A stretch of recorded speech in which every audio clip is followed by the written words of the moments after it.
Yesterday afternoon on shift, we spoke with Bob Howard of St. John.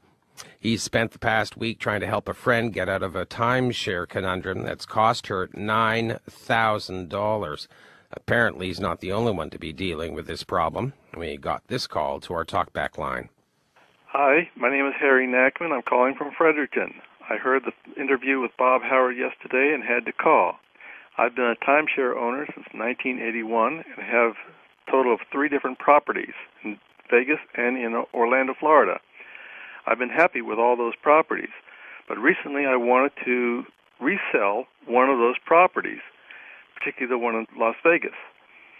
Now, I've dealt in the past with no less than 4 different resellers, both from Florida and in Nevada, with no success. Each of these companies wants an upfront fee, either $350 up to $1,000. They often guarantee a refund if they don't sell your property within 1 year. Now, the guarantees don't mean a thing because they usually go out of business before then, or they just stop advertising your property. I have paid approximately $3,500 in various fees from different companies with 0 success. They often tell you that they'll sell it to corporations who want to use it as a tax write-off, but that's a bunch of who-struck John. Now, since the purchase of the last property, I have been getting, since my name is now public record of owning a property in Florida, I've been getting no less than a half a dozen monthly calls from timeshare resellers who want to either sell or rent my property. Even with a call block on it, these solicitors still get through. I often tell them that I'm not interested anymore because they're just a nuisance and I'm too skeptical of their ploys. I'd still like to be able to sell my timeshare, but it seems like you just cannot resell a timeshare once you've purchased it. The reselling industry is just not viable. Thank you. And thank you, Harry Nackman, for that call. Blake Chizar says he lives in Timeshare Resale Valley on the west coast of Florida. These stories are familiar to him. He actually worked in the industry for a few years, and now he helps people get their money from the timeshare scams, and he doesn't charge a fee to do it. He joins us on the line now. Hello there. Hi. To what extent is the tale that we just heard typical of those you've heard of over the years? And it's like a broken record to me. I hear it almost on a daily basis when I worked in the timeshare business. That's, a typical story. We would talk to people frequently that had signed up with other companies 2, 3, 4, even 5 and 6 times. Well, take us through what happens in the resale industry. How do they get my name, and what's their standard operating procedure?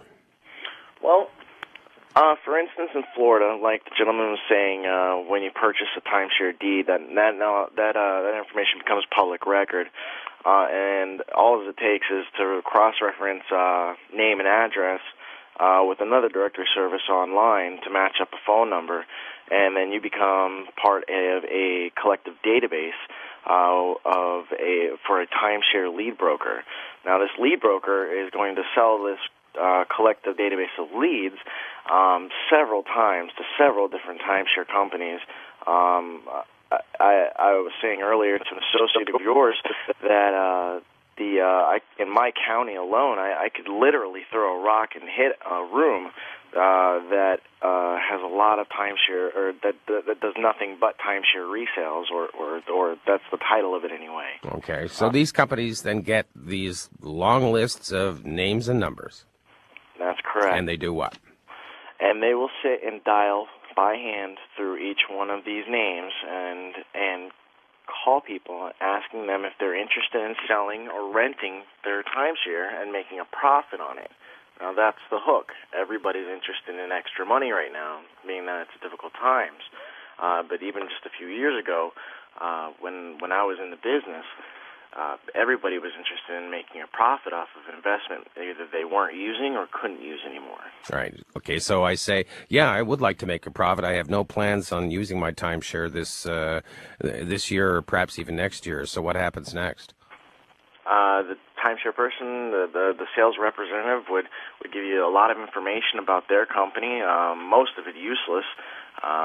These timeshare rooms are usually only in business a year or two, so they don't have a lot of credibility. Now, there are some corporations that have built themselves up to be a large entity. However, the basic model stays the same. What they do is they make you believe that there are going to be all these offers on your timeshare and that people are actively searching for properties like the one you may own, and that they're selling it at a profit. So that's the enticement. And the only thing that you're responsible for, however, is an upfront fee for our services of matching you up with a buyer. Unfortunately, what really happens is when you read the fine print of the documentation in the mail, if you're lucky to even get anything, all you're really paying for is an advertisement on an internet website that no one really ever sees but people that own properties already that are looking to get rid of them. That's all who sees them? The people who are trying to sell their properties? Yeah, last I checked, when I was in the business, only about 2% of timeshares actually even sold. And that's not even taking into consideration trying to sell them at a profit. Most people are taking a huge hit on these things. These are not investment properties. These are good if you're planning on going on vacation every year for the rest of your life, and that's it. If you think about it for a second, timeshare is not an actual piece of property. It's a block of time. And when the resort runs out of this time, they don't just stop selling it, they just make more. That's why they went to this point system where they just start selling points. Mm-hmm. When they run out of points, they just make more points. So it's not like real estate where God doesn't make any more land.